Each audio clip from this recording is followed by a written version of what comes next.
Oke, apa yang tadi dilihat di link YouTube itu? Siapa yang udah lihat link YouTube-nya?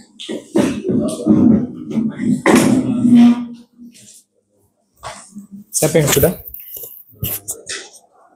Link YouTube hadis, siapa yang tadi buka?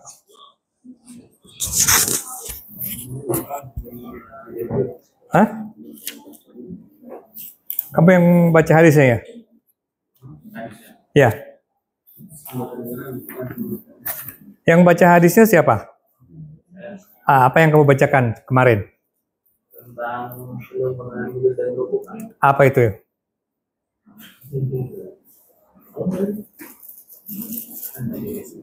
Oke, yang baca Asmaul Husna, ada yang baca Asmaul Husna, link YouTube-nya? Apa yang dibacakan? Atau kalian sendiri waktu membacakan, bacakan apa? Ar-Rahim. Lalu? Bukan, yang dosen minta baca barusan. Ar-Rahim, Ar-Rahman, kemudian hadis tentang sujud dan ruku sama rukun Islam. Kaitannya apa nih mau dibahas ini sebelum pada saat membahas bab sholat? Coba, oke, kita buka dulu PPT-nya yang tadi dipresentasikan. Coba ke slide kalian itu. Enggak, ke slide yang kalian bikin. Mana slide-nya? Escape, slide-nya. Bukan. Mundur lagi. Belah kiri. Nah, ini. Nah, oke. Coba buka satu-satu di slideshow. Ya, ini dia mereka udah bikin, kita bacakan sekali lagi ya, versi bahasan. Jadi gini ya, diulangin lagi. Kitab buku tulisan tentang agama Islam itu sangat banyak sekali. Dan semua itu bersumber dari Al-Quran dan hadis dan guru-guru dan tugas-tugas macam-macam. Jadi kalau dosen melihat ya ini sebetulnya apa yang sedang dikerjakan oleh tulisan-tulisan ini. Yang pertama, kedua, ketiga ini tentang jurnal. Ya, jadi kalian nanti kapan waktu akan ada tugas bikin jurnal, bukannya sama dosen. Dosen juga bertugas sebagai dosen untuk bikin jurnal, terus kemudian juga ada tulisan tentang buku sholat, dan ini sumbernya mesti dari Al-Quran. Berikutnya. Jadi orang itu membuat jurnal dengan macam-macam tujuan, ada yang tujuan sebagai penugasan dari kampus, ya jadi dosen ditugaskan, dan itu manfaatnya untuk menambah nilai bintang. Ya, dapat bintang berapa? Bintang 1, bintang 2, bintang 3, dan seterusnya. Kemudian ketiga, berikutnya, ya, fikih, ya, fikih secara bahasa, sholat menurut bahasa. Sekarang ke slide dosen. Pakai Alt-Tab, bisa nggak Alt-Tab? Alt-Tab. Oke, satu halangan aja, sini nih. Alt-Tab.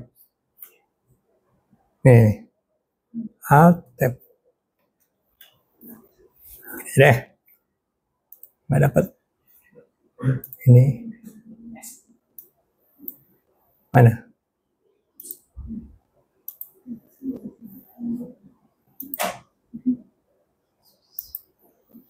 Ya. Di buku yang digunakan sebagai rujukan ada beberapa kata fikih, ya. Ada beberapa yang nggak lengkap, jadi ada fikih, ada usul fikih, ya. Ada cuma sebagai footnote. Jadi fikih itu, ada yang bisa jelasin apa itu fikih? Fikih itu kumpulan ketentuan, kumpulan syariat, kumpulan tata cara, bahasanya macam-macam ya.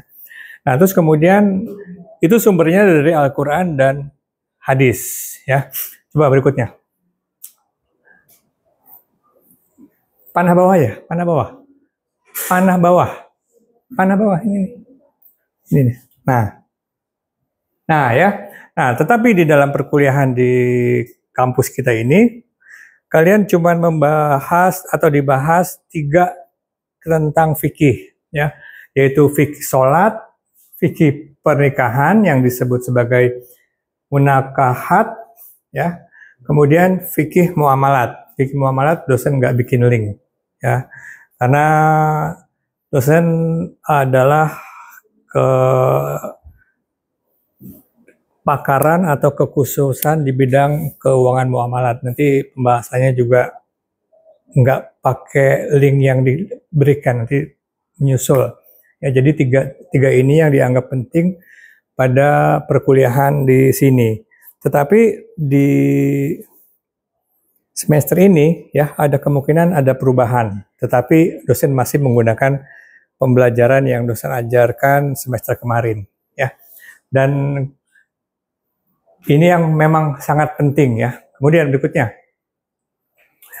ya, fikih itu adalah ibadah, ya, baik amalan atau yang bukan amalan, bukan ibadah, tetapi dijadikan sebagai ibadah. Ya, fikih itu ada 2. Pertama yang dilarang, kemudian yang disuruh. Ya, yang dilarang itu kegiatan non ibadah. Ya, yang dilarang misalkan yang paling gampang aja makan. Ada makanan yang dilarang, ada makanan yang tidak dilarang. Makanan yang tidak dilarang nggak usah diapalin. Yang dilarang aja diapalin. Terus kemudian ada ibadah yang disuruh, ibadah itu ditentukan. Yang tidak ditentukan tidak boleh dikerjakan. Kemarin bahasanya apa? Kalau nggak ada ibadah yang disuruh, kemudian dikerjakan, namanya apa? Hadisnya bid'ah. Ya, bid'ah itu tidak boleh dikerjakan. Kemudian berikutnya,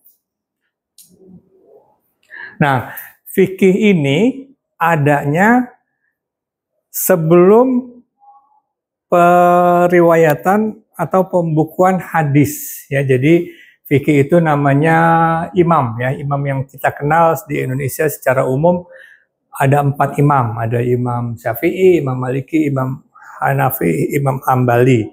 Yang di Indonesia itu digunakan Imam Syafi'i, ya. Jadi kalau di dunia dataran Arab itu ada, katakanlah seperti ini, ya. Yang ada di Asia itu menggunakan mazhab Imam Syafi'i. Yang di sini di Maroko menggunakan dan seterusnya. Dia adanya hidupnya pada tahun 80, 90 sampai 200 sampai 164 Masehi. Kemudian baru kemarin bab kedua yang kita bahas adalah tentang hadis. Hadis adanya 100 tahun kemudian. Jadi hadis itu yang digunakan. Kalau kalian mau tahu tentang Imam fikih ini, nah itu boleh dilanjutkan perkuliahannya, tapi nggak sekarang. Ya. Berikutnya.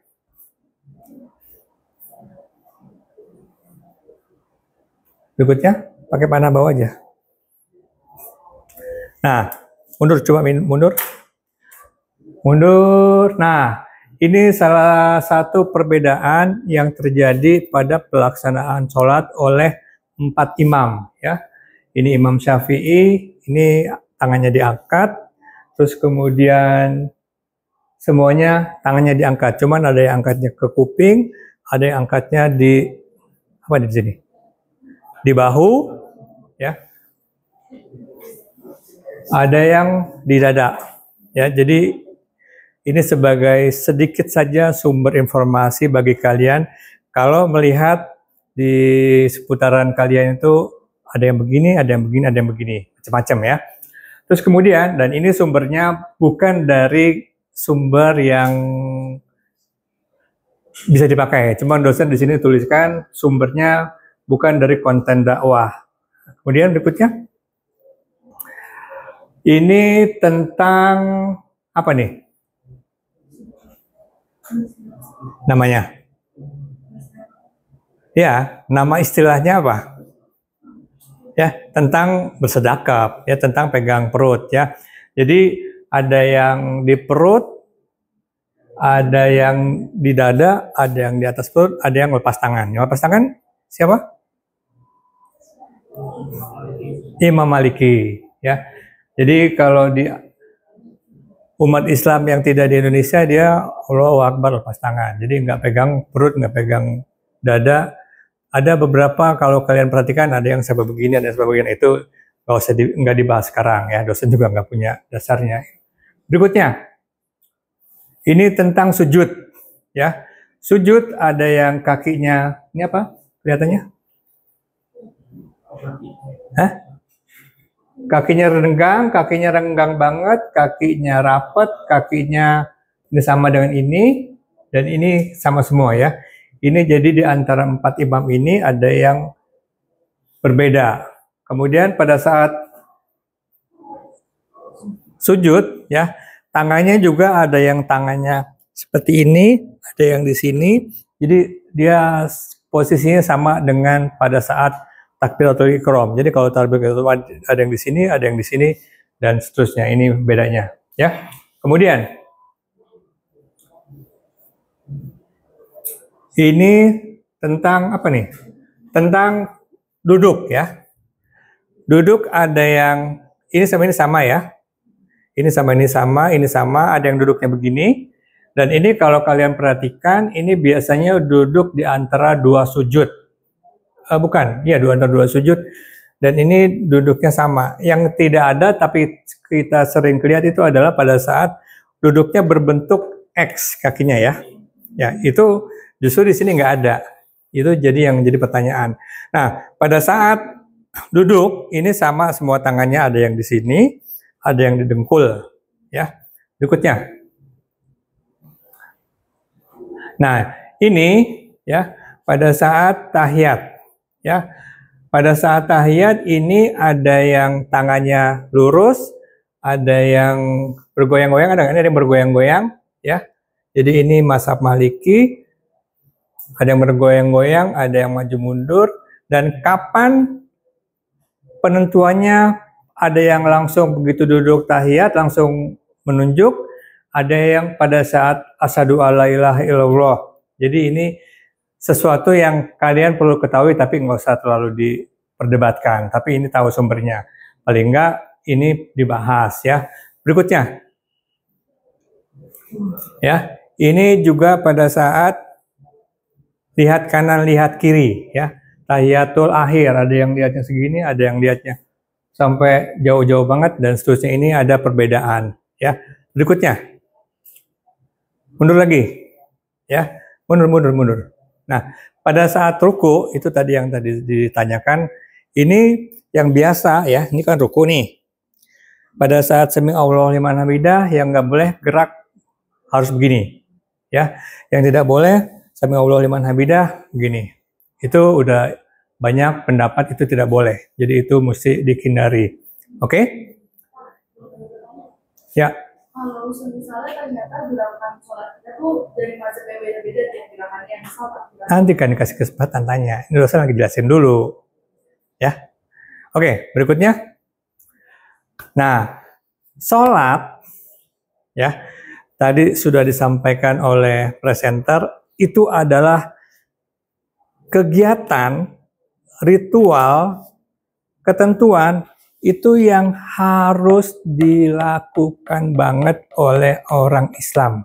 Ya, nih kalau diartikan apa yang disampaikan, coba mundur PPT kalian. PPT kalian, nah.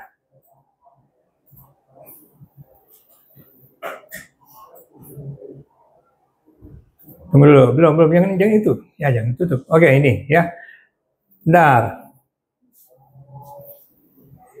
Jadi fikih, sholat adalah ibadah salah satu rukun yang pertama, kemudian berikutnya, ya, syarat wajib sholat telah sampai dakwah kepadanya. Jadi ini tidak diulang lagi, kalian sudah pada posisi yang sudah mengetahui, sudah sampai dakwah kepada kalian secara warisan. Dibilang warisan tersinggung, secara alami, memang alami ya. Jadi dari kecil udah tahu bapak emak kita, engkong kakek kita sholat, jadi sudah tahu ya. Kemudian jadi sudah tahu tentang ketentuan sholat. Ini di sini Islam ya, sudah Islam kan, sudah kemarin membahas tentang Islam, dan ini ketentuannya. Coba mundur satu yang kalian tulis nih ya. Dalam hadis Bukhari Muslim dijelaskan bahwa Allah akan mencatat orang yang sengaja meninggalkan sholat sebagai penghuni neraka dan tersebut dianggap sebagai kafir. Jadi gini, kalian sudah mengetahui tentang ketentuan sholat ya, dan sholat itu adalah ibadah yang satu-satunya yang tidak dimiliki oleh agama lain. Ya, kalau tentang ketuhanan itu agama lain juga bilang mereka punya Tuhan. Kalau sholat itu agama lain tidak. Jadi memang orang Islam aja yang punya ketentuan sholat. Kalau puasa tanpa perbedaan SOP ya, dosen bilangnya SOP itu dilakukan juga kalau mau periksa, kalau mau dioperasi puasa ya. Bahkan bukan agama, kepercayaan lain kalau mau perang, mau mendapatkan petunjuk itu puasa. Zakat, memberikan duit, itu nggak usah agama lain ya. Pemerintah, perusahaan juga mengeluarkan uang namanya CSR, walaupun bukan uang dia tapi uang perusahaannya. Hanya sholat aja ya, dan waktunya juga sudah sangat ditentukan. Dan sholat itu ibadah yang tidak bisa ditinggal pada waktu yang telah ditentukan. Subuh sampai jam berapa? Hah? Kalau mau ke siangan, boleh langsung sholat? Nggak boleh, wudhu dulu. Ya. Zuhur sampai asar sampai maghrib sampai isya. Itu kalau nggak ada uzur, nggak ada masalah. Kalau ada masalah yang dibuat-buat, ya misalkan pergi, itu boleh dengan cara qasar, boleh dengan cara kodok, ya itu masalah yang dibuat-buat. Masalah yang tidak bisa dihindari, kalau sakit, tadi kan pertanyaan sakit boleh gerak-gerak, yang itu ada alasan, ya sakit kalau nggak bisa diri, sholatnya duduk di kursi atau di lantai. Kalau nggak bisa duduk juga sholatnya adalah berbaring. Kalau nggak berbaring, suaranya saja atau matanya saja. Kalau nggak bisa semuanya, disolatkan. Artinya adalah sholat itu ibadah yang tidak bisa ditinggal ya dengan alasan apapun. Ini kan ibadah, pertama adalah iman, kedua sholat, ketiga adalah puasa. Puasa itu boleh ditinggal, tapi bayar fidyah. Zakat ya itu ngaku-ngaku. Kalau ngaku-ngaku miskin, yaitu urusannya dia bisa nggak bayar zakat. Bahkan dia diberi zakat. Kemudian haji, nah itu panjang cerita. Kalau memang dia nggak niat ya dia bisa menghindari bahwa dia adalah yang wajib, yang tidak wajib haji. Tetapi sholat, apapun kondisinya, selama masih mengaku dan merasa dia itu Islam, dia itu harus sholat. Oke, ya. Coba ini kemudian apa lagi ya? Jadi ibadah yang tidak bisa ditinggalkan. Berikutnya. Oke, mundur, ya. Ini suci dari hadas kecil dan besar. Coba ke PPT dosen.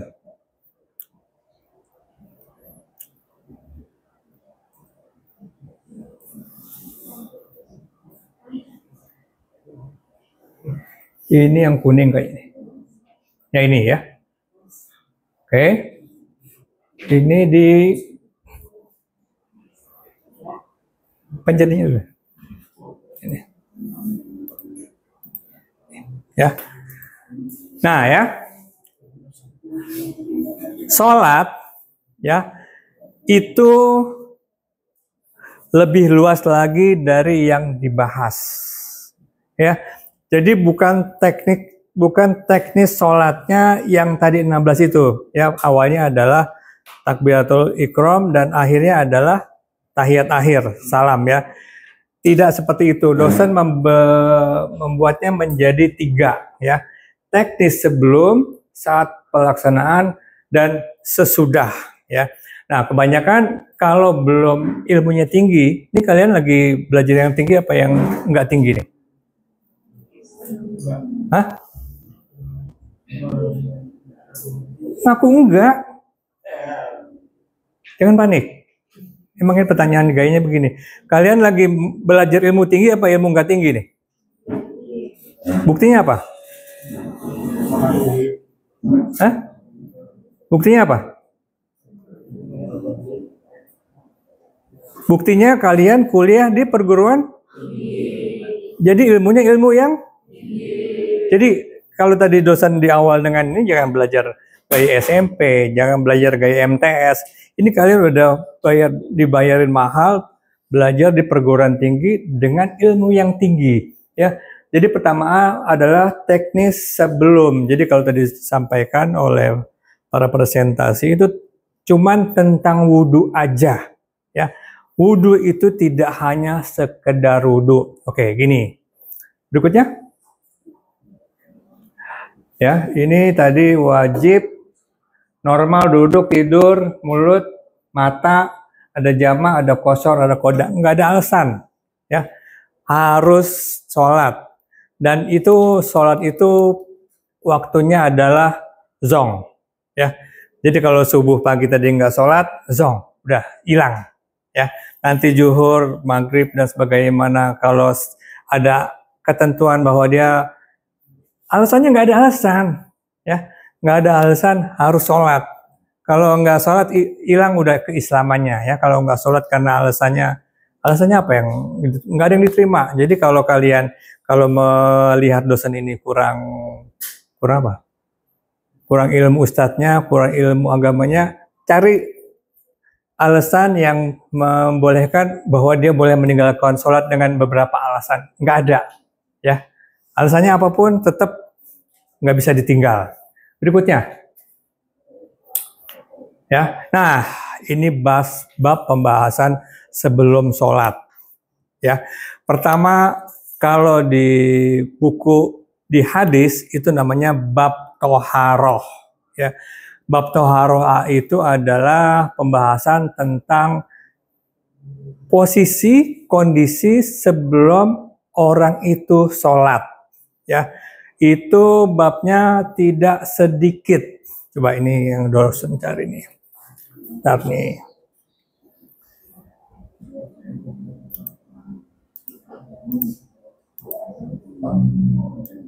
Nah, ini udah ini ada kan? Punya kan?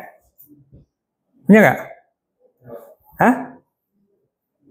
Punya kan? Ini sampulnya adalah ada di Google Drive halaman 72.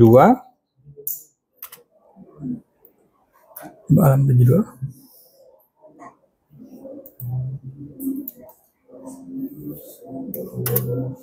Ya. Halaman 72 itu diawali dengan judul hadis tentang wudhu.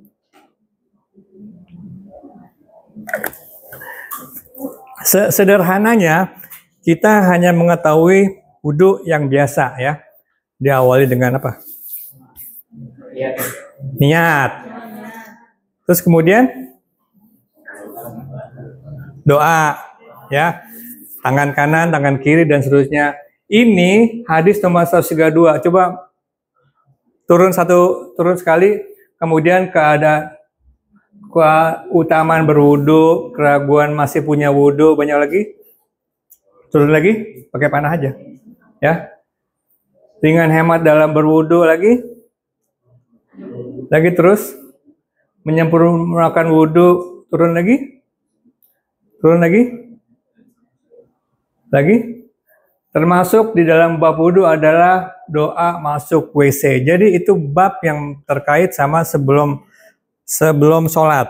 Bab yang pertama tentang kebersihan atau tentang wudu adalah bukan wudunya, Ini tadi yang pakai baju merah, sekarang tadi nanya, sekarang nggak nanya lagi. Ya, jangan fokus sama urusan sendiri dulu ya. Pertama adalah wudhu itu masuk dalam bagian menghilangkan hadas kecil. Coba ke PPT dosen.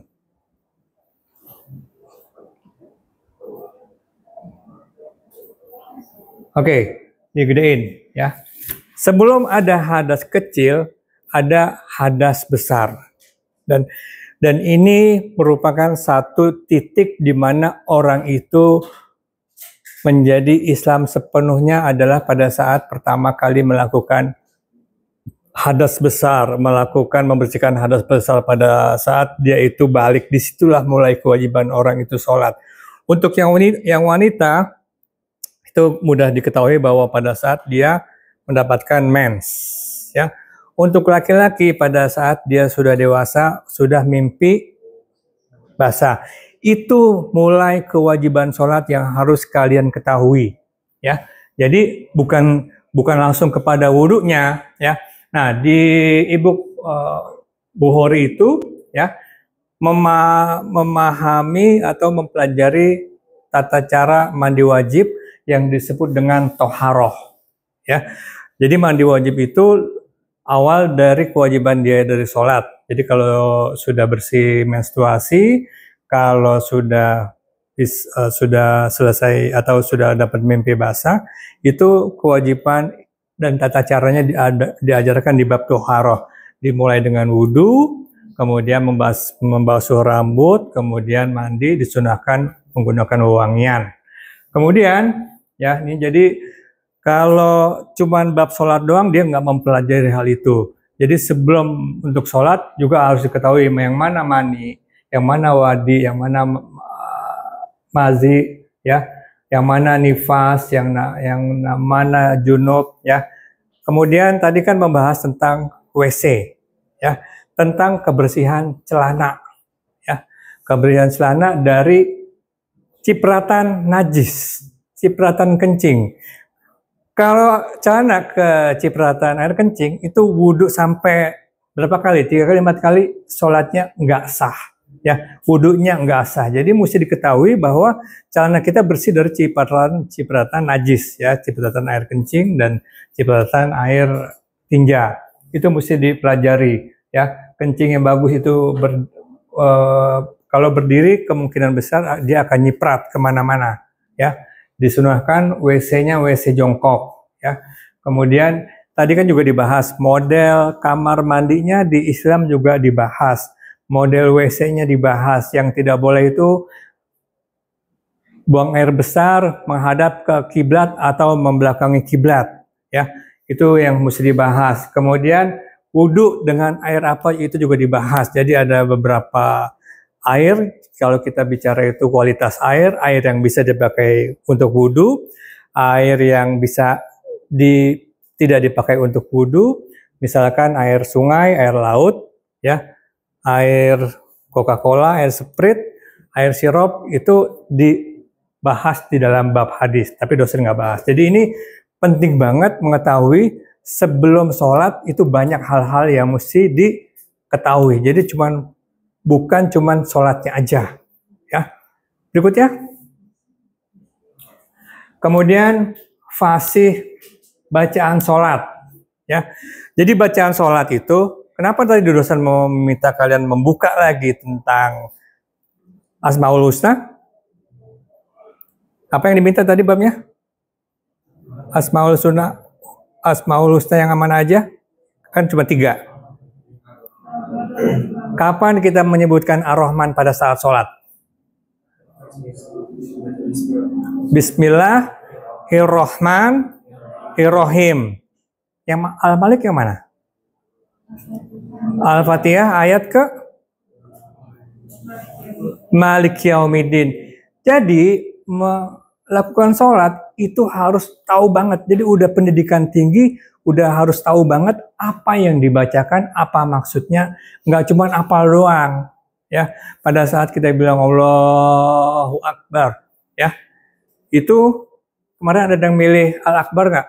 Al-Kabir, Asmaul Husnanya, ya. Untung nggak ada yang milih, kalau ada yang milih tanya lagi.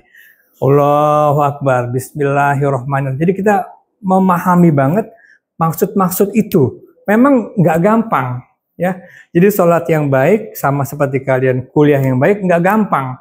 Nggak kuliah jadi akuntansi nggak ada yang otodidak, jadi fiqh nggak ada yang otodidak. Belajar 4 tahun. Untuk apa belajar 4 tahun? Untuk hidup di dunia karir itu doang. Ya, kalau sholat itu bukan untuk jadi juara dunia, tapi untuk jadi juara akhirat. Ya, jadi pembelajarannya tidak semudah itu, tidak cukup pertemuan 1 jam doang. Ya, jadi bacaan sholat Ar-Rahman, Ar-Rahim nanti tadi kan cuma teknis ruku, angkat tangan itu dengan cepat bisa dipelajari, itu bisa otodidak. Ya, cuma selebihnya harus dipelajari apa arti, apa fasih, apa makna, termasuk ucapannya juga mesti banget, ya.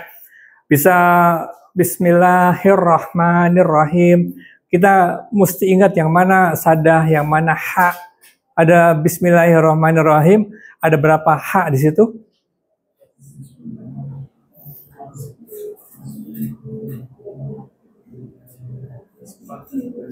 Hah?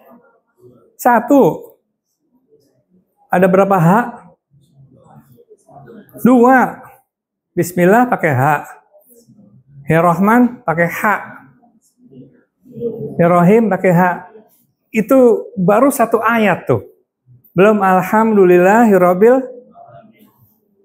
ayat kedua dan seterusnya. Ya, jadi itu yang perlu dipelajari dan tidak akan selesai sampai sekarang pun dosen walaupun udah seumur bapak kalian juga nggak berhenti belajar tentang ini, karena ini adalah pembelajaran yang sekarang belajar besok lupa terus mesti belajar lagi, ya. Sama dengan segala macam urusan juga sekarang belajar besok lupa lagi. Nah, ini dosen di buku yang dosen bikin dan di buku e-book yang dibikin oleh Abdul Jafar sebagai acuan, dia juga tidak membahas sholat secara rinci, makanya dia rujuk kepada buku yang lebih luas. Mana coba? Ya, ini coba ini sini. Nah, ini salah satu buku yang bisa diambil secara gratis, ya. Jadi kalau buku Islam tuh gratis. Jadi karena ini bukunya buku tahun 2016 kalau nggak salah. Ini dosen kasih link di buku e-book itu gratis. Kalau yang satu lagi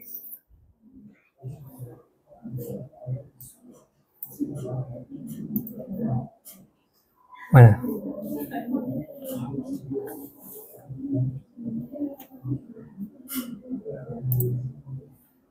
Nah, ini.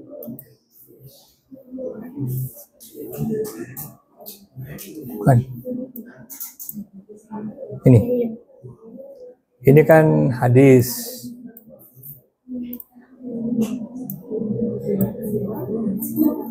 Ya, oke. Jadi itu aja. Jadi pembelajaran tentang sholat itu sangat tebal, termasuk pembahasannya. Dan itu lebih gampang kalau kalian mempelajarinya dari pengajian. Karena kita nggak usah baca, jadi dibacain sama ustadz. Kita duduk diam dengerin, nanti boleh tanya. Ya, jadi itu baru dua ayat itu. Berikutnya, Ibu, PPT dosen. Ya. Nah kalau ini teknis nih, ya, teknis tentang pakaian sholat, ya, pakaian sholat, dan di hadisnya itu untuk yang lelaki itu sholatnya tidak di rumah, ya, jadi di masjid, di surau, di langgar, di musola, ya.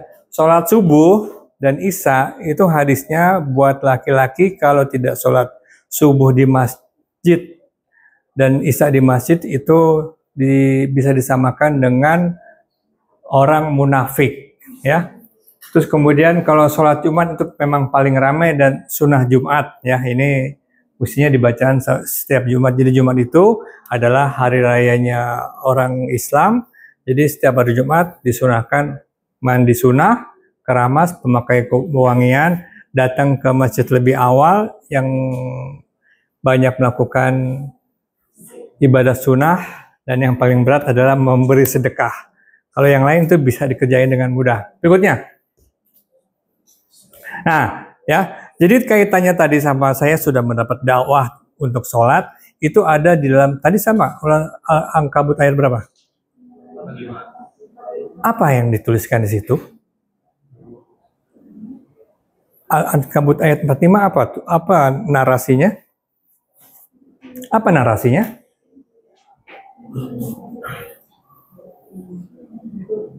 Coba dibaca narasinya. Indonesianya aja deh kalau nggak mau Arabnya. 45. Ini ada tulis ya. Jadi di surat Al-Ankabut ayat 45 itu apa dulu? Ayatnya apa dulu? Di situ apa yang tertulis? Oke, baca Al-Quran dulu, baru sholat. Ya, jadi menguasai bacaan baru sholat. Ya, kalau yang kita kebiasaan kan memang sholat dulu, baru apa iya? Tadi kan pengamatannya apa tadi? Pengamatan. Coba buka pengamatannya. Nggak sesuai pengamatan yang kalian bikin. Oke, berikutnya. Ya, terus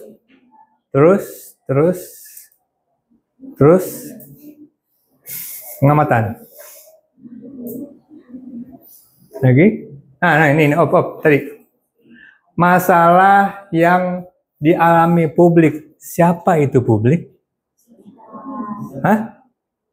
Kita. Ya, masalahnya adalah kurang pemahaman terhadap fikih ibadah yang sesuai. Banyak umat Islam yang beribadah hanya apakah ini kita? Ya. Apakah ini kita? Jadi ngamati diri sendiri dulu. Jadi kondisinya memang begitu kebanyakan. Jadi apa di sini? Dari kesimpulannya. Berikutnya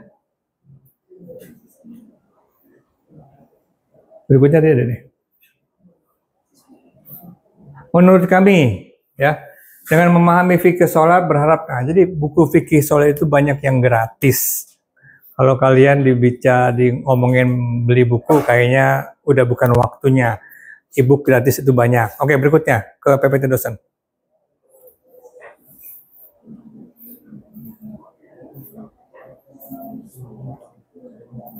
Ya, nah pertama adalah jadi sholat itu difahami dulu, ya, difahami dulu Al-Qur'annya. Jadi dibaca Al-Qur'an baru 2 ayat, ya, Allahu Akbar tadi Bismillahirrahmanirrahim, terus kemudian memahami ihdinas siratal mustaqim artinya apa?